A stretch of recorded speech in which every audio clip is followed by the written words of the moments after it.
Who's a woman that had a big impact on who you are today? So when I think of a woman, I have to say two women had a big impact on my life. My grandmother and my mother, they both pretty much raised me, and they're responsible for creating the foundation of what became who I am today. My grandmother spent so much of her time when I was a child taking me to the theater or to art galleries, to the park twice a week. I was very spoiled. She dedicated her entire day to me, basically. And I really viewed her as a mother figure growing up because my mother was a young mother. So my grandmother was someone who, even to this day, I confide in. I have a different safety net with her. She's the first person I call the moment I drive off the studio lot.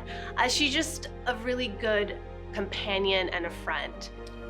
Who's a woman that had a big impact on who you are today? Without a doubt, my grandmother. My Mima is the woman that has had the biggest, most significant impact to who I am today. Emily Card. She's an attorney. She's an author on women's finance books. She met me when I was about 25 years old, new, green, young journalist, and she really taught me the ways of being a small town girl in the big city with a big career, and really kind of taught me how to survive in some big circuits. I credit her for the longevity of my career, and I think she's been kind of the business mother that I didn't have. She'd run for Congress. She had helped with women to get credit in the career. She's also an adoptive parent, and I think that we align in a lot of ways, having me doing the adoption segment on Fox 11 and my own family being foster and adoptive parents. I think that she has been a true inspiration for me as the career woman. My mom. My mom really came from nothing. She was one of 5 kids growing up in rural Ohio, and, frankly, didn't have a framework for what it meant to be a mother. She was always told from a very young age that she wouldn't be anything. Yet somehow she was able to turn all of that around and be the best mother that she could have been. She stayed home for 12 years while my dad worked, so she could be a stay-at-home mom and raise me. And then when I went to school and went to college, she worked 3 jobs to get me through college. So she has been one of those people who wanted a child so desperately when she was just getting married. And, she married my dad when she was 20 and had me when she was 31. So they didn't think they were going to be able to have a child in the first place. But once she had me, she just gave me everything that she was able to. And ever since then, she has been the woman who knows me more than anybody else in my life. She is the first person that I call to celebrate a victory, and she's the first person I'm going to call if I ever have a setback in my life. She has been my absolute foundation and the person that I can really only hope to be as a mom myself. Hands down is my mom. My mom, Edna, was a big influence in my life. It's really interesting how lives can be parallel.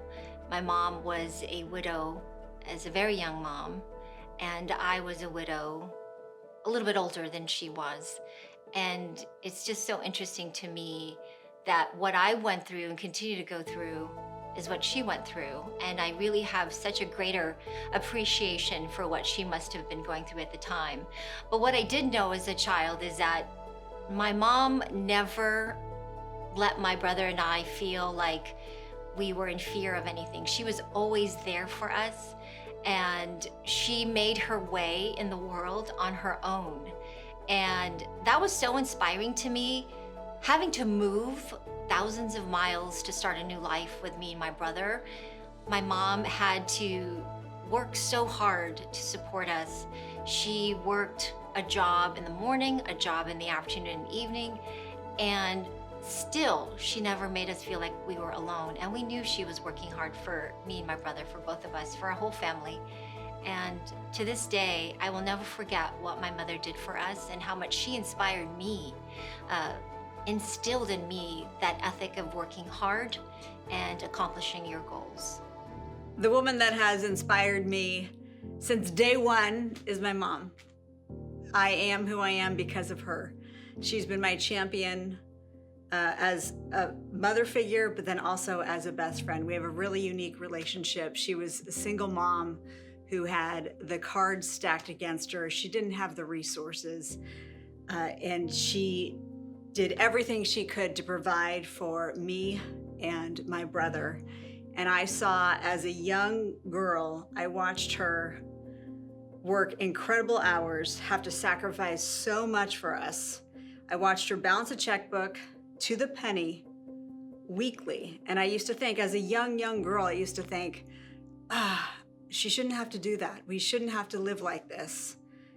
And from then, that little girl had this mindset of, one day I need to be able to repay her. So I've always had that image of my mom in the back of my mind, and that has been my fuel this entire time. It has fueled my ascent in the career that I've chosen, and everything that I am today is because of my mother. Who's a woman that had a big impact on who you are today? Obviously my mom. I spent so much time with her. Obviously, growing up, my mom has been my biggest inspiration. She was there from the beginning, of course, and has just been the constant support system throughout my whole entire life. Never judging, always supporting, and just inspiring, because her own story, she came to America when she was 11 from Japan, not knowing the language, having to really learn the culture, the difference between Japan and America, and the struggles that came along with that.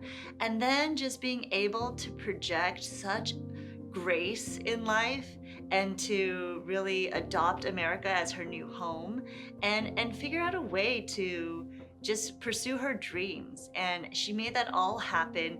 It never looked like a struggle for her. I don't know how she woke up at 4 a.m. for me to make lunch and then take me to swim practice before school, after school, every day for so many years, and have so much patience with me. So she has just been goals. Now that I'm a mom, seeing everything that she's done for me and for my brother and for our family, it's just incredible, and I appreciate her more every day. A woman that had a really big impact on me today is my grandmother, Henrietta Diggins. She's no longer earthside here with us. She did pass away a few years ago to Alzheimer's dementia. She was the most amazing woman I have ever met in this lifetime, and there has not been anyone to just over or outshine who she's been in my life in the inspiration kind of moment.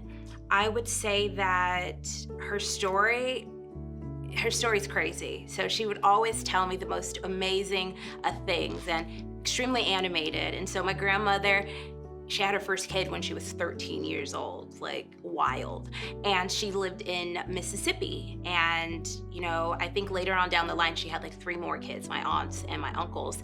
And she tells me these crazy stories about, I left Mississippi with a baby on my back and 2 in my arms, and I was running to get over here to Los Angeles, California to create a new legacy for my family. And so that's where essentially my story begins. So my grandmother, the most hands down inspirational woman that I've ever met in this lifetime. And my mother is someone who, all my life growing up, I would think, when I do become a mother, could I possibly be someone like her? She's the definition of selfless, and she's someone who's just so ambitious and so driven. At the time I graduated from college, that same week she graduated from law school. And at a much later in life, obviously, she decided she was going to pursue a career in law. And she actually went for it.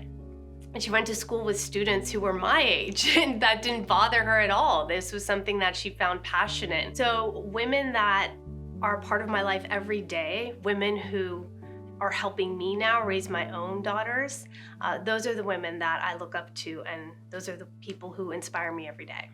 Thinking about how much things have changed for women over the years, what's one big shift you've noticed in your own life? One big shift I've noticed in my own life is the power of saying no. I think as women, as a collective, but especially with me, I am now more honed in on what I am comfortable doing and what I am not. And with that power comes great responsibility. And so you pick and choose your battles still, but when you do want to speak up, you do. And I have a rule. If I go to sleep at night and I wake up and it's still bothering me, then I feel like I'm in the right to say something. There were always women in the business when I started my career, but I think the equality for women in the business has really come along. I remember often being the only woman on the anchor team, and possibly too because I was younger, you were always the lesser in credibility, lesser in position, but again, the men were often older than me, more veteran than me, so perhaps it was part of having to work through that to find and feel the equality in the business. Now there are tons of women news directors and producers and editors and writers, but when I was starting out, it didn't feel that way. Like I said, I was often the only woman on the anchor desk. The older I get, the more comfortable I've become in myself. It took me a while to get there. When I say a while, I mean probably the first 15 years of my career was spent really concerned about what other people thought about me. Whether that's making myself appear older or more experienced, especially in this business, being told over and over again that I'm too green, I'm too young, and then just constantly having to prove yourself to other people. But now, you know, having been in this business for, oh my goodness, 20 years now, I have long ago found my footing and am confident and comfortable in who I am and how I want to be seen by the world. And that is a beautiful feeling. So with age, I believe, comes a lot of beauty. There's a lot of beauty in being comfortable with yourself and being confident in exactly who you are as a woman. As I look around in our industry and my business, from when I first started to where I am now, I see so many women in roles that I didn't see in the beginning. I think when I was really young, I had maybe one or two women that I looked up to in this business. And now they are my colleagues. They are around me. And so many women represent in front of the camera. And I'm so proud to be amongst such successful, intelligent, and beautiful people inside and out. I'm on the cusp of becoming a mom to a baby girl in this most fitting month. And I'm bringing this up to say that there has been so much progress made with women, but what has become more normalized that I appreciate right now more than anything is that women are having children later in life, and I am proof that you can do it. And it's one of those things that, of course, I grappled with my age and how this is going to turn out for me and my husband, and was this the right decision? Did the ship already sail for me? And then I realized, if you look around in the world today, there are so many women who are in my boat, and I'm so glad we made this decision to become parents, and I cannot wait to meet this little one. Here, I'm technically 9 months pregnant, so she could come any minute. She could come right now.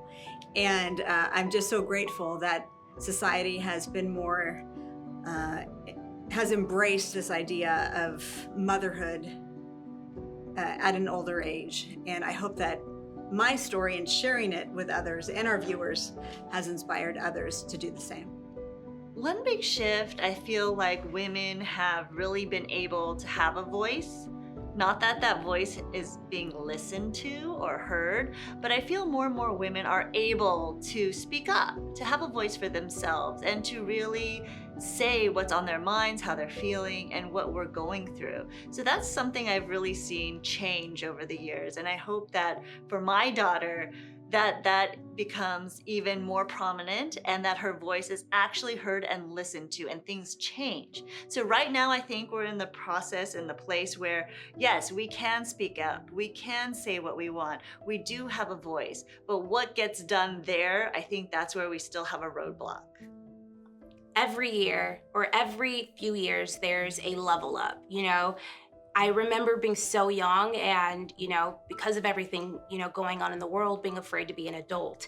And so I remember getting into my 20s and I just had so many things amazing happen in my 20s. I, you know, was in college and I had my son and I graduated with my degree. And then I went into my 30s and I'm still in my 30s, but I, you know, graduated again and, you know, started my career in meteorology.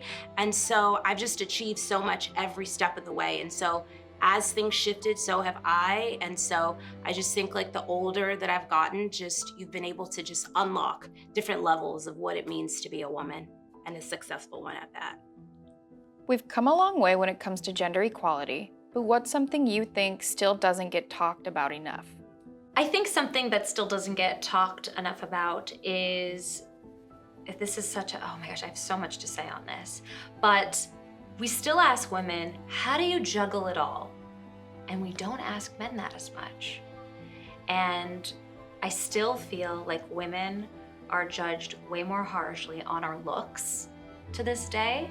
I think men get away with not getting judged as harshly on their looks. I think also when a man,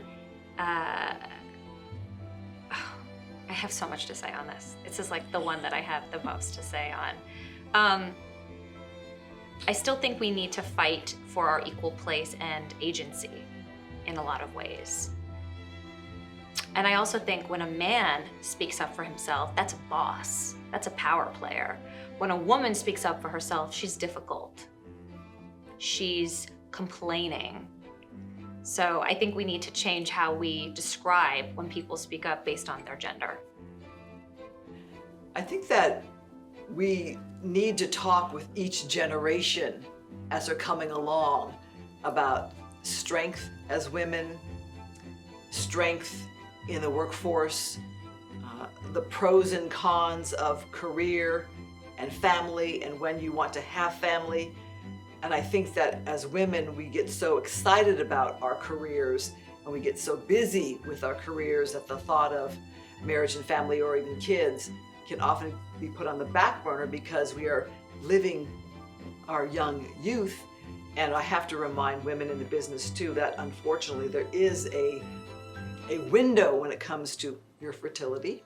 And if you want to have family and children, you need to take that into account. Postpartum depression is a real thing. The baby blues is a real thing.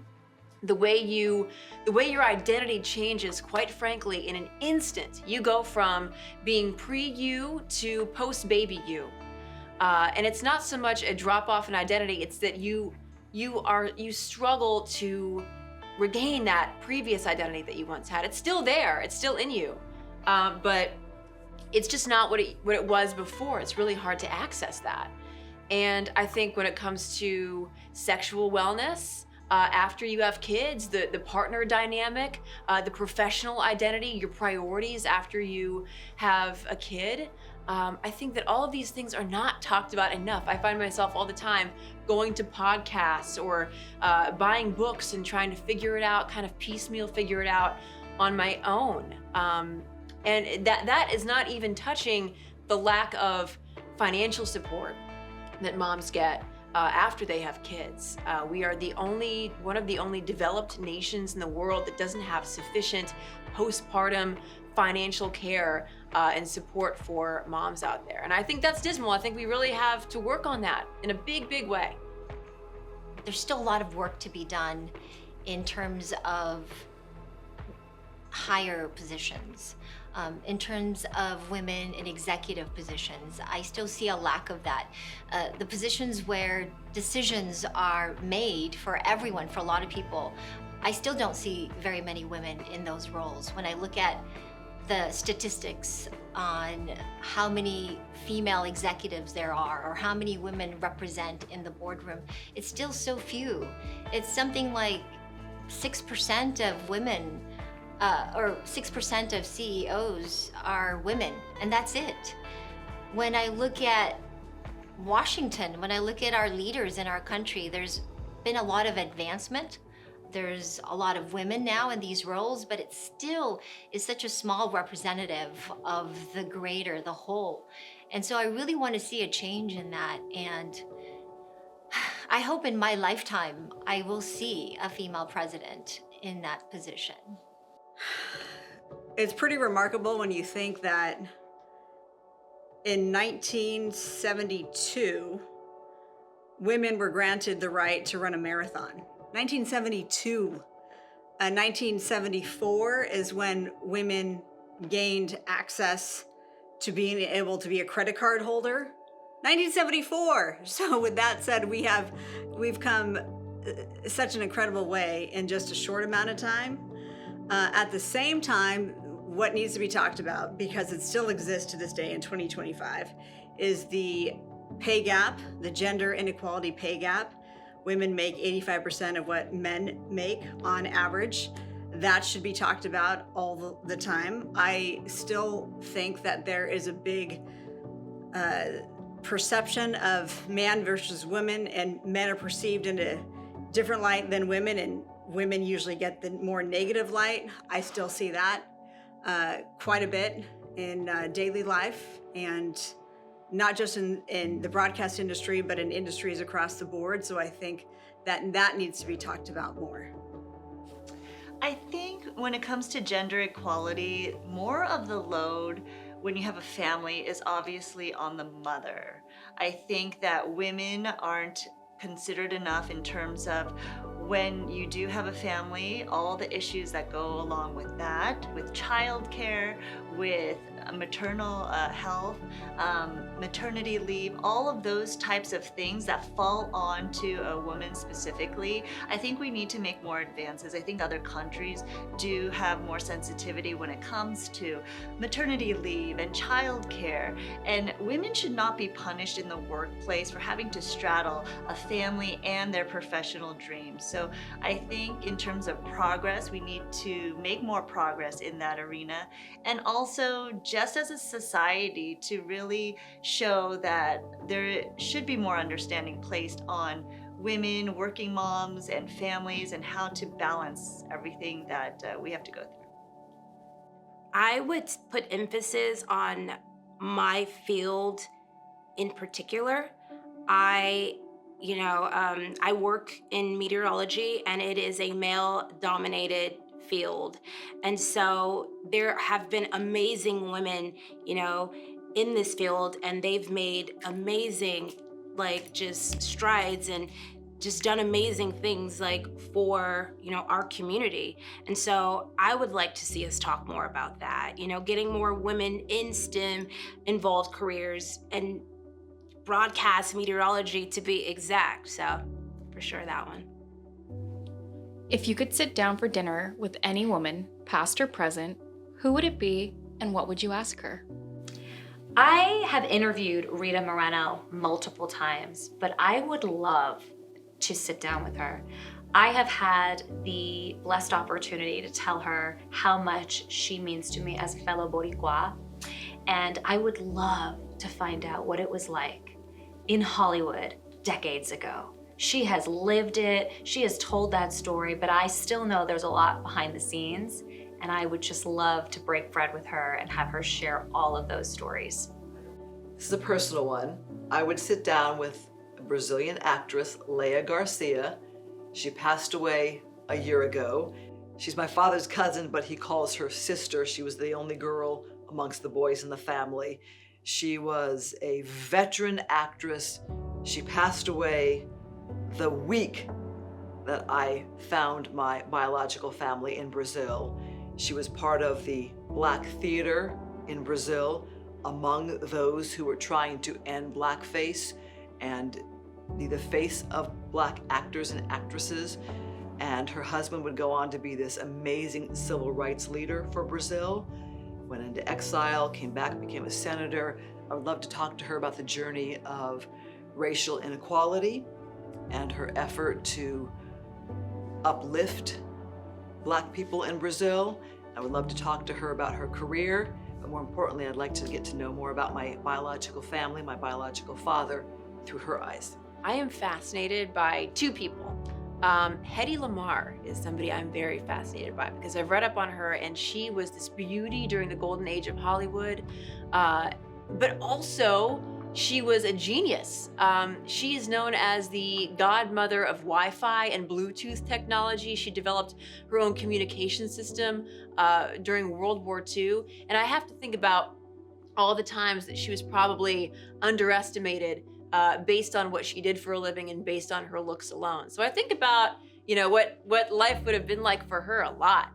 And then I also would love to sit down with Louisa May Alcott, and she authored the book Little Women, which is what inspired me to become a writer and then later on, changing and evolving in my career, a broadcaster. But she was one of a bunch of kids, and she was a big inspiration for what I do with my life. All she ever wanted to do in her life was become a writer. She at one point said, I have like 10 story ideas in my head right now. And I just think that she was, the inspiration for a lot of what I do for a living, believe it or not. I would really love to sit down with my Lola. In Filipino, Lola means my grandma, and it would be my Lola Aviso, who passed away several years ago, but I didn't get to know her as much as I would have liked to. When we left the Philippines, she was there, and we just, the distance and life, and we just never got back there to visit with her as often as I wanted to. And if I really could, I would love to ask her questions about my birth father. I want to ask her what it was like to be a woman during those times. She was a business owner. She was a mother of, I believe, 8 children. I don't even know for sure, but a lot of children, a lot of grandchildren. She was a matriarch of the family.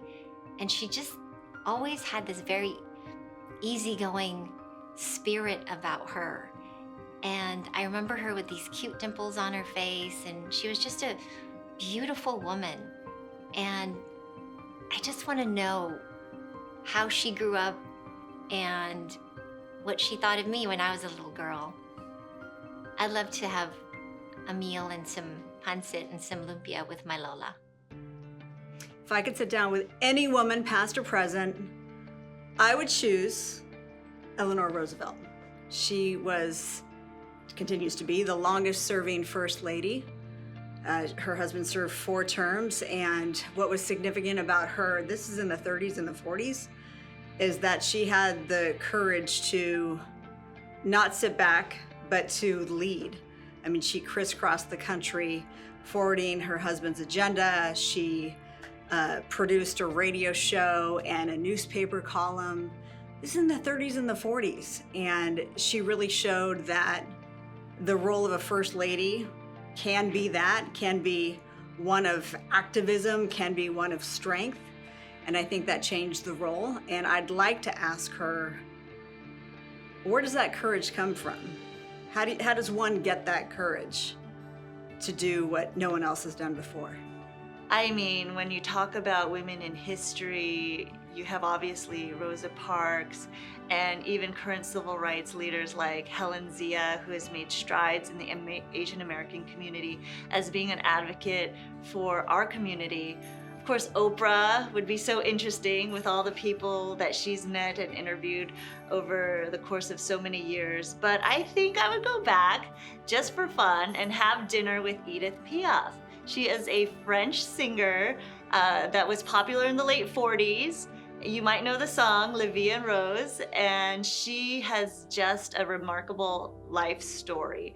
I would ask her about if she remembers when her mom abandoned her, what it was like kind of growing up in a brothel and having those women take care of her, and then having such a remarkable voice, a voice that took her all across the globe with a talent, and how she survived and overcame all that struggle, and just living in a period that is so foreign to me and in a country and a world that is just so different. I'd ask her all those questions.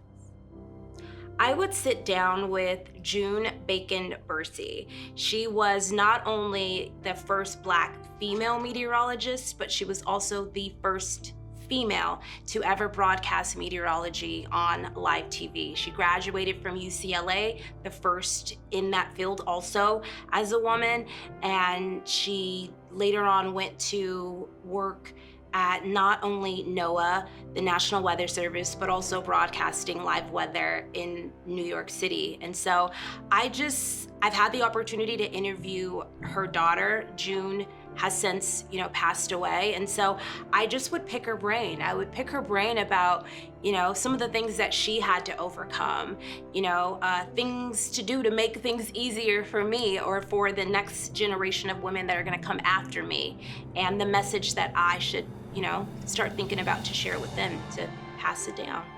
What advice would you share with all women? The advice I would share with all women is not to be afraid to hone in on your strengths. Even if you think they're silly, be authentically yourself. Be so much yourself that even if someone doesn't like it, you don't feel like you have to apologize, because that is who you are. People see fake and people see genuine. And at the end of the day, you want to hang out with someone who shows you who they are. Be yourself. And I don't mean to sound like an after-school special or kittens in a hammock on a poster saying, be yourself. But honestly, be true to yourself, because you're the one you have to see in the mirror every day when you wake up. The advice I would share with women is that the journey of life and learning is just that there will be incredible chapters no matter where you're at, in no matter which chapter, no matter which generation, no matter which decade, and to think that, it's over.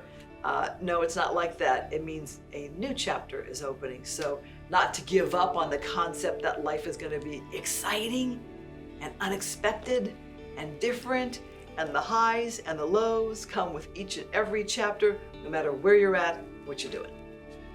Oh my goodness, have grace with yourself. We do a horrible job at picking ourselves apart, whether that's in front of the mirror or that rugged internal dialogue that we just, you're not good enough, you're not skinny enough, you're not pretty enough, whatever it might be. We say the most horrible things about ourselves to ourselves all the time.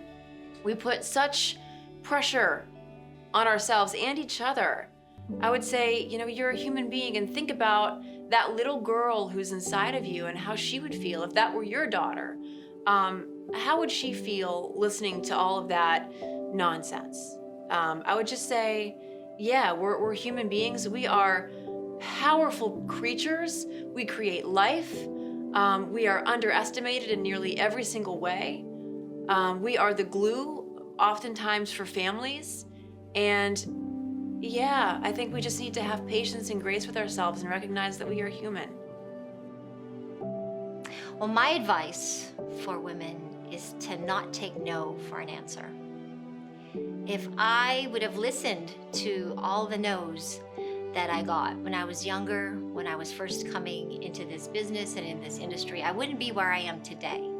So if you really believe in what you're doing, if you believe that you can pursue and accomplish what you set out to do, don't take no from people that are in those positions even of making it come true.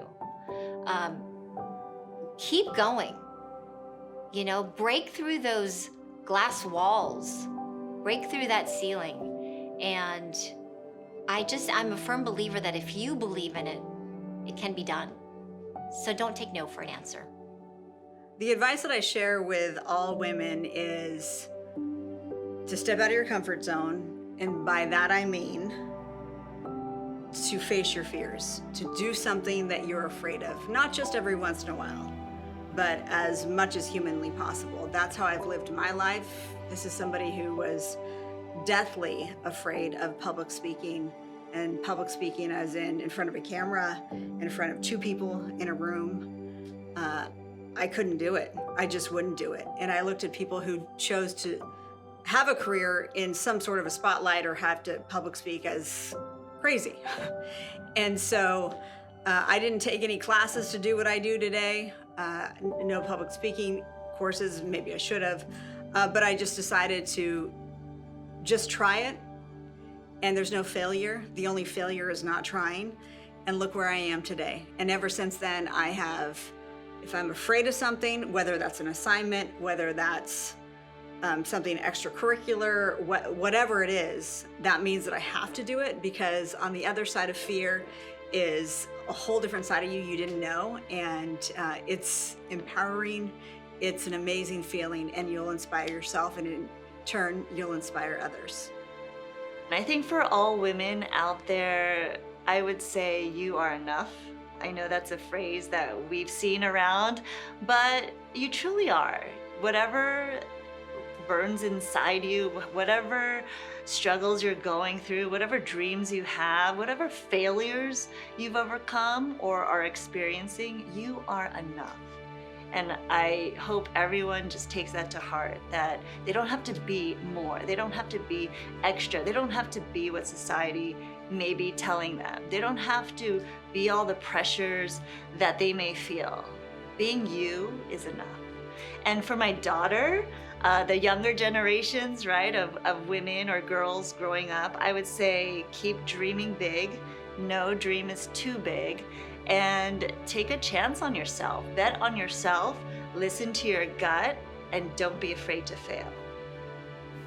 It's never too late. It is never too late. I don't care how old you are, how old you think you are, how old you feel. It is never too late to go after everything that you want. Also, Beyonce says a really good quote. I'm going to paraphrase it. She says that you can be polite in every area of life except for business. Business is business, baby.